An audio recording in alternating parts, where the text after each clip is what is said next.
അപ്പോൾ ലാലേട്ടൻ്റെ ഇപ്പോൾ ഒരു കാര്യം പറയാൻ ലാലേട്ടൻ പറയാത്തത് നിങ്ങൾ ഇവിടുന്ന് ചോദിച്ചു, ഇവിടെ അറിയുന്ന സ്ഥലമില്ലെന്ന്. ഇപ്പോൾ അവിടെ നോക്കിക്കൊണ്ടിരിക്കുന്ന സമയത്ത് ആ മുണ്ടക്കയിൽ സ്കൂൾ കണ്ടപ്പം എന്നെ നോക്കിയിട്ടൊന്ന് കണ്ണ് നിറയുന്നത് ഞാൻ കണ്ടു. അതുകൊണ്ട് വിശ്വശാന്തി ഫൗണ്ടേഷൻ്റെ മാനേജിംഗ് ഡയറക്ടർ അദ്ദേഹത്തിനോട് ചോദിക്കാതെ തന്നെ ആ സ്കൂൾ, ആ LP സ്കൂൾ റീജനുവേറ്റ് ചെയ്ത് റീബിൽഡ് കൊടുക്കുന്നതും കൂടെ വിശ്വശാന്തി ഏറ്റെടുക്കുകയാണ്. നഷ്ടപ്പെട്ടത് ഒന്നും നമുക്ക് തിരിച്ചെടുക്കാൻ പറ്റില്ല. ഇനി മുന്നോട്ടുള്ള അവരുടെ ജീവിതത്തിനെ നമുക്ക് എങ്ങനെ മെച്ചപ്പെടുത്താൻ പറ്റുമെന്ന് നമ്മൾ തന്നെയാണ് ആലോചിക്കേണ്ടത്. നിങ്ങൾക്കും ആലോചിക്കാം, എല്ലാവർക്കും ആലോചിക്കും, ഒരു ചെറിയ കുട്ടികൾക്ക്.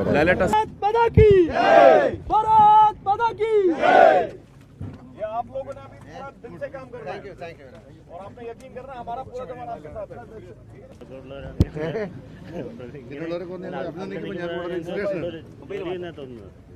And sirs come here to motivate you. Thank you. And you guys are now the fulcrum of all the operations. Yes, sir. You are doing what you are doing is now rescuing, recovering whatever body is there. It is a good effort which is required. Humanly, it is not possible for how much mud is coming. It is all your effort. Yes, sir. We can understand, sir. So this, if you look towards your back, sir, that hillock that you see, sir, there you can see that small road going up. That is what connects to the back side. There are other problems. A lot of people have wells in their houses. When this slushes comes, so those wells have become like proper quicksand areas. You put your feet inside, you will just go inside. Oh, right. So this, there are some wells inside also. Wherever there's a houses, there's been a well. So we have been told to be very careful with the wells and all. So this entire, so the river used to actually go further down towards that side and then turn. നമസ്കാരം. ഇന്ത്യയിലെ ഏറ്റവും വലിയ ദുരന്തമായ, കേരളത്തെ ഞെട്ടിച്ച, കേരളം ഇതുവരെ കണ്ടിട്ടില്ലാത്ത മഹാദുരന്തങ്ങളിലൊന്നായ വയനാട് ഉരുൾപൊട്ടൽ കേന്ദ്രത്തിലേക്ക് ദുരിതാശ്വാസ പ്രവർത്തനങ്ങൾക്ക് വേണ്ടി ഇപ്പോൾ ലഫ്റ്റനന്റ് കേണൽ, മലയാളത്തിൻ്റെ അഭിമാനമായ മോഹൻലാൽ എത്തുന്നു എന്നുള്ളതാണ് ഏറ്റവും പുതിയ വാർത്താ വിശേഷം.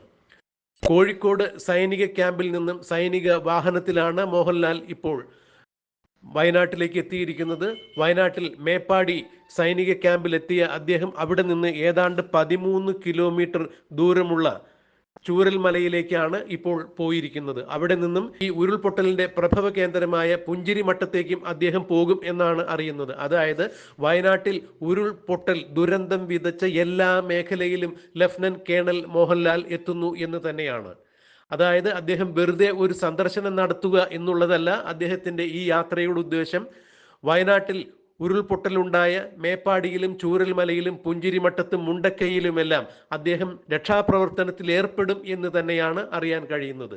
ദുരന്തം പിന്നിട്ട് 5 ദിവസം കഴിയുമ്പോഴും ഇനിയും 200-ലധികം പേരെ കണക്കുകൾ പ്രകാരം കണ്ടെത്താനുണ്ട് എന്നുള്ളതാണ് ഔദ്യോഗിക വിവരങ്ങൾ.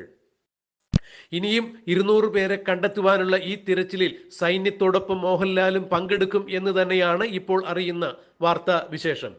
എന്തായാലും മോഹൻലാൽ വെറുതെ ഒരു സന്ദർശനത്തിന് മാത്രമല്ല പുഞ്ചിരിമട്ടത്തേക്കും മുണ്ടക്കൈയിലേക്കും ചൂരൽമലയിലേക്കും എത്തുന്നത് എന്നുള്ളത് തന്നെയാണ് സൈനിക വൃത്തങ്ങളിൽ നിന്നും ഇപ്പോൾ അറിയാൻ കഴിയുന്ന കാര്യം. മോഹൻലാലിനോടൊപ്പം മേജർ രവിയും ഉണ്ട് എന്നുള്ളതാണ് അറിയാൻ കഴിയുന്നത്. ദുരന്തം വിതച്ച വയനാട്ടിൽ കല്ലിന്മേൽ കല്ലവശേഷിക്കാത്ത രീതിയിൽ മേപ്പാടി പഞ്ചായത്തും ചൂരൽമലയും മുണ്ടക്കൈയുമെല്ലാം തിരിച്ചറിയാത്ത വിധത്തിലായിരിക്കുന്നു. ഏതാണ്ട് 450-ലധികം വീടുകളാണ് അവിടെ ഒലിച്ചു പോയിരിക്കുന്നത്. എത്ര മനുഷ്യജീവനുകൾ മണ്ണിനടിയിൽ പുതഞ്ഞു കിടപ്പുണ്ട് എന്നുള്ളതും ഇപ്പോഴും അറിയാൻ സാധിക്കുന്നില്ല. ഇന്നലെ പെനറ്റേറ്റിംഗ് റഡാർ ഉപയോഗിച്ച് നടത്തിയ ഒരു പരിശോധനയിൽ മണ്ണിനടിയിൽ ഏതാണ്ട് 3 മീറ്റർ ആഴത്തിൽ ശ്വാസസ്പന്ദനങ്ങൾ കണ്ടിരുന്നു. ഇതിനുവേണ്ടി, അതായത് മണ്ണിനടിയിൽ ഇനിയും ആരെങ്കിലും ഉണ്ടോ എന്നുള്ളതിൻ്റെ സൂചന തന്നെയാണ് അത്. അവ കണ്ടെത്തുവാൻ വേണ്ടിയുള്ള ഊർജിതമായ ശ്രമങ്ങൾ ഇപ്പോഴും നടക്കുന്നു. ഇതുപോലെ പെനറ്റേറ്റിംഗ് റഡാർ ഉപയോഗിച്ചുകൊണ്ട് മണ്ണിനടിയിൽ ആരെങ്കിലും ഇനിയും ഉണ്ടോ എന്നറിയുവാനുള്ള രക്ഷാപ്രവർത്തനം തന്നെയാണ് ഇപ്പോഴും വയനാട്ടിൽ നടക്കുന്നത്. ദുരന്തം കഴിഞ്ഞ് 5 ദിവസം പിന്നിടുമ്പോഴും ഇനിയും മണ്ണിനടിയിൽ ആരെങ്കിലും ജീവനോടുകൂടി അവശേഷിച്ചിട്ടുണ്ടാകുമോ ഇല്ലയോ എന്നുള്ളത് സൈന്യത്തിനും മറ്റു രക്ഷാപ്രവർത്തകർക്കുമെല്ലാം സംശയം തന്നെയാണ്. എങ്കിലും ഒരു കാരണവശാലും ജീവൻ രക്ഷാ ദൗത്യം ആരും നിർത്തിയിട്ടില്ല എന്നുള്ളതാണ്. തിരച്ചിൽ ഇപ്പോഴും തുടരുന്നു. മോഹൻലാലും ഈ അവസരത്തിൽ സൈന്യത്തിൻ്റെ കൂടെ രക്ഷാദൗത്യത്തിൽ പങ്കെടുക്കും എന്ന് തന്നെയാണ് അറിയാൻ കഴിഞ്ഞിട്ടുള്ളത്. ഇന്ത്യ കണ്ട ഏറ്റവും വലിയ ദുരന്തങ്ങളിൽ ഒന്ന് തന്നെയാണ് കേരളത്തിൽ ഉണ്ടായിട്ടുള്ളത്. കേരളത്തിന്റെ കണ്ണുനീർ തുള്ളിയായി വയനാട് നിൽക്കുന്നു എന്നുള്ളത് തന്നെയാണ്. ഉറ്റവരെയും ഉടയവരെയും നഷ്ടപ്പെട്ട ആളുകൾ ഇനിയും അവർ ചിരിച്ചുകൊണ്ട് കയറി വരും എന്നുള്ള പ്രതീക്ഷയിൽ തന്നെ ദുരിതാശ്വാസ ക്യാമ്പുകളിൽ ഇപ്പോഴും ബന്ധുക്കൾ കഴിയുന്നു എന്നുള്ളതാണ്. ചില കുടുംബങ്ങളിൽ ഒരാൾ പോലും അവശേഷിക്കാതെ തേച്ച് കഴുകി പോയിരിക്കുന്നു എന്നുള്ളതാണ് എടുത്തു പറയാൻ കഴിയുന്നത്. ഇന്ത്യ കണ്ട ഈ മഹാദുരന്തത്തിൽ ഇപ്പോൾ ലഫ്റ്റനന്റ് കേണൽ മോഹൻലാൽ അങ്ങോട്ടേക്ക് എത്തുന്നു. വയനാട് ഉരുൾപൊട്ടൽ ദുരന്തത്തിൽപ്പെട്ട ആളുകളെ പുനരധിവസിപ്പിക്കുന്നതിന് വേണ്ടിയുള്ള മുഖ്യമന്ത്രിയുടെ ദുരിതാശ്വാസ നിധിയിലേക്ക് ഇന്നലെ മോഹൻലാൽ 25 ലക്ഷം രൂപ സംഭാവന നൽകിയിട്ടുണ്ടായിരുന്നു. ഇതുവരെയും പ്രശസ്ത സിനിമാ താരങ്ങൾ ആരും തന്നെയും വയനാട് ഉരുൾപൊട്ടൽ മേഖലയിലേക്ക് എത്തിയിട്ടില്ല. ആദ്യം എത്തുന്ന സിനിമാ താരം എന്നുള്ള ഒരു പ്രത്യേകതയും മോഹൻലാലിന്റെ ഈ സന്ദർശനത്തിനുണ്ട്. മലയാളത്തിലെ പ്രമുഖ നടനായ മമ്മൂട്ടി ഇന്നലെ 20 ലക്ഷം രൂപ മുഖ്യമന്ത്രിയുടെ ദുരിതാശ്വാസ നിധിയിലേക്ക് സംഭാവന ചെയ്തിട്ടുണ്ടായിരുന്നു. മമ്മൂട്ടിയുടെ മകനും സിനിമാ നടനുമായ ദുൽഖർ സൽമാനും 15 ലക്ഷം രൂപ മുഖ്യമന്ത്രിയുടെ ദുരിതാശ്വാസ നിധിയിലേക്ക് സംഭാവന ചെയ്തിട്ടുണ്ടായിരുന്നു. എന്നാൽ കേരളത്തിന്റെ കേന്ദ്രമന്ത്രിയായ സുരേഷ് ഗോപി ഇതുവരെയും വയനാട്ടിൽ ഉരുൾപൊട്ടൽ കേന്ദ്രത്തിലേക്ക് എത്തിയിട്ടില്ല എന്നുള്ളത് എടുത്തു പറയേണ്ട സവിശേഷത തന്നെയാണ്. എന്തുകൊണ്ടാണ് അദ്ദേഹം ഇതുവരെയും വയനാട്ടിലേക്ക് എത്താത്തത് എന്നുള്ളത് അറിയില്ല. അതെന്ത് തന്നെയായാലും ഇപ്പോൾ ലഫ്റ്റനന്റ് കേണൽ മോഹൻലാൽ വയനാട്ടിൽ എത്തിയിരിക്കുന്നു. ദുരന്തബാധിത പ്രദേശങ്ങൾ അദ്ദേഹം സന്ദർശിക്കുന്നു. ഈ സ്ഥലങ്ങളിലെല്ലാം തന്നെ അദ്ദേഹം സൈന്യത്തിന്റെ കൂടെ രക്ഷാദൗത്യത്തിലും ഏർപ്പെടും എന്ന് തന്നെയാണ് അറിയുന്നത്. മലയാളത്തിന്റെ മഹാനടനായ മോഹൻലാൽ തൻ്റെ രാഷ്ട്രസേവനം കൂടിയാണ് തൻ്റെ ജീവനം, തൻ്റെ ഇതം പ്രഥമമായ ലക്ഷ്യം എന്ന് മനസ്സിലാക്കിക്കൊണ്ട് തന്നെയാണ് സേനയിൽ ചേർന്നതും സേനയിൽ ലഫ്റ്റനന്റ് കേണലായി അദ്ദേഹം സേവനമനുഷ്ഠിക്കുന്നതും. തൻ്റെ നാട്ടിൽ ഒരു ദുരന്തം ഉണ്ടായിക്കഴിഞ്ഞപ്പോൾ മോഹൻലാൽ നാട്ടിൽ ദുരന്തത്തിൽപ്പെട്ടവരെ സമാശ്വസിപ്പിക്കുന്നതിനും ദുരന്തത്തോടൊപ്പം ഞാൻ ചേർന്ന് നിൽക്കുന്നു, എൻ്റെ ജനതയെ സമാശ്വസിപ്പിക്കാൻ ഞാൻ എന്നും എൻ്റെ നാടിനൊപ്പമുണ്ട് എന്നുള്ള സന്ദേശം ഓതിക്കൊണ്ട് തന്നെയാണ് ഇപ്പോൾ ചൂരൽമലയിലേക്ക് എത്തിയിരിക്കുന്നത്. ഉരുൾപൊട്ടലിൽ തകർന്ന് തരിപ്പണമായി നാമാവശേഷമായി കിടക്കുന്ന ചൂരൽമലയും മുണ്ടക്കൈയും മേപ്പാടിയുമെല്ലാം മോഹൻലാൽ വളരെ ശ്രദ്ധാപൂർവം തന്നെയാണ് നോക്കിക്കണ്ടത്. ഇതിനിടയിൽ അദ്ദേഹം തൻ്റെ സഹപ്രവർത്തകനായ മേജർ രവിയോട് 1-2 കാര്യങ്ങൾ സൂചിപ്പിക്കുകയുണ്ടായി. ഈ കാര്യങ്ങൾ പിന്നീട് മേജർ രവി മാധ്യമങ്ങളോടും വ്യക്തമാക്കുകയുണ്ടായി. മോഹൻലാലിൻ്റെ വിശ്വശാന്തി ഫൗണ്ടേഷൻ എന്ന് പറഞ്ഞ ഫൗണ്ടേഷൻ ഇടപെട്ട് വയനാട്ടിൽ ചില പുനരധിവാസ പാക്കേജുകൾക്ക് തുടക്കം കുറിക്കാൻ ആഗ്രഹിക്കുന്നു, താല്പര്യം കാണിക്കുന്നു മോഹൻലാൽ എന്ന് തന്നെയാണ് മേജർ രവി പറഞ്ഞത്. മേജർ രവിയെ പോലുള്ള വളരെ വിശിഷ്ട വ്യക്തികൾ കൂടി ഈ വിശ്വശാന്തി ഫൗണ്ടേഷനിൽ അംഗത്വം എടുത്തിട്ടുണ്ട് എന്നുള്ളതും എടുത്തു പറയേണ്ടത് തന്നെയാണ്. മോഹൻലാൽ പറഞ്ഞത് അവിടെ ചൂരൽമലയിൽ തകർന്നു കിടക്കുന്ന സ്കൂൾ അടക്കം വിവിധ കെട്ടിടങ്ങൾ പുനർനിർമ്മിച്ച് അവിടെ കുട്ടികളുടെ വിദ്യാഭ്യാസത്തിന് വേണ്ടിയുള്ള സൗകര്യങ്ങൾ ചെയ്യണം എന്ന് തന്നെയാണ്. മാത്രമല്ല 3 കോടി രൂപയുടെ ഒരു പുനരധിവാസ പാക്കേജാണ് ഉദ്ദേശിക്കുന്നത് എന്ന് കൂടി മേജർ രവി മാധ്യമങ്ങളോട് പറഞ്ഞു. മോഹൻലാലും ഇത് ശരിവെക്കുന്ന തരത്തിൽ തന്നെ സംസാരിക്കുകയുണ്ടായി. എന്തായാലും ചൂരൽമലയിലേക്ക് എത്തിയ ലഫ്റ്റനന്റ് കേണൽ മോഹൻലാൽ, മലയാളത്തിൻ്റെ പ്രിയപ്പെട്ട നടനായ ലാലേട്ടൻ, വയനാട്ടിൽ തകർന്ന് തരിപ്പണമായ ജീവിതങ്ങളെ കൈപിടിച്ച് മുന്നോട്ട് കൊണ്ടുവരാൻ വേണ്ടി, ജീവിതത്തിലേക്ക് നയിക്കുവാൻ വേണ്ടി ഏതാണ്ട് 3 കോടി രൂപയുടെ ഒരു പദ്ധതിയുമായാണ് ചുരം കയറിയത് എന്നുള്ളത് എടുത്തു പറയേണ്ട വസ്തുത തന്നെയാണ്.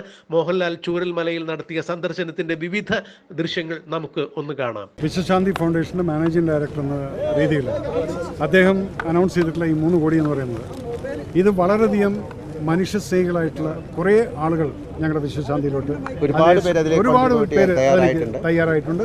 അതിലെടുത്തു പറയേണ്ടത് ഡോഫ് കെറ്റിൽ ബോംബെയുടെ സുബോധ് മേനോൻ എന്നുള്ള വ്യക്തിയും അതുപോലെ തന്നെ ഓപ്പറേഷൻ രാഹത്ത് എന്നുള്ള ഒരു സിനിമയെന്ന് അവരും കൂടി ചേർന്നിട്ട്.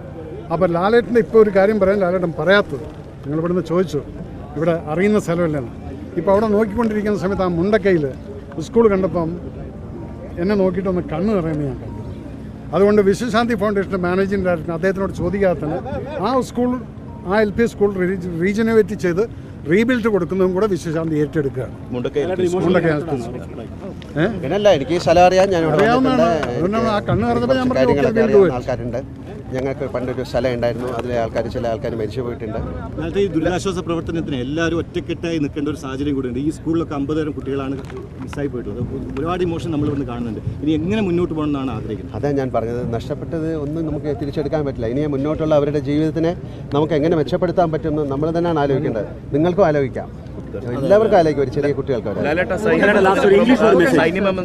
അമ്മയുടെ പ്രസിഡന്റ് കൂടിയാണ് താങ്കൾ. ഈ ഒരു ദൗത്യത്തിൽ അമ്മ എങ്ങനെയായിരിക്കും? തീർച്ചയായിട്ടും അത് നമുക്ക് വേറൊരു കാര്യമാണല്ലോ. ആദ്യം അവരെല്ലാവരും തീരുമാനിക്കും. ഒരു കാര്യം കൂടി, ഇപ്പൊ സൈന്യം പറഞ്ഞത് സംസ്ഥാന സർക്കാർ ആവശ്യപ്പെടുന്നത്രയും കാലം രക്ഷാപ്രവർത്തനത്തിനും ഈ പുനരധിവാസത്തിനും ഉണ്ടാവുന്നതാണ്. അപ്പോൾ അങ്ങനെ കുറച്ചു കാലം കൂടി തുടരേണ്ടതല്ലേ? തീർച്ചയായിട്ടും അതിൻ്റെ ഒരു സമയമുണ്ടല്ലോ. അപ്പോൾ ആ സമയത്ത് അതുവരെ അവരുണ്ടാകാൻ സാധ്യതയുണ്ട്. അതിനെക്കുറിച്ച് ഇപ്പോൾ എനിക്ക് ये आप लोगों ने अभी पूरा दिल से काम कर रहे हैं। और आपने यकीन करना हमारा पूरा जमाना आपके साथ है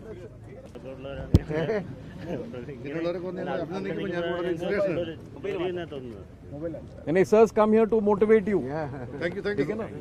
And you guys are now the fulcrum of all the operations. Yes, sir. You are doing what you are doing is now rescuing, recovering whatever body is there. It is a good effort which is required. Humanly, it is not possible for how much mud is coming. It is all your effort. Yes, sir. You can understand, sir. So this, if you look towards your back side, that hillock that you see, sir, there you can see that small road going up. That is what connects to the back side. There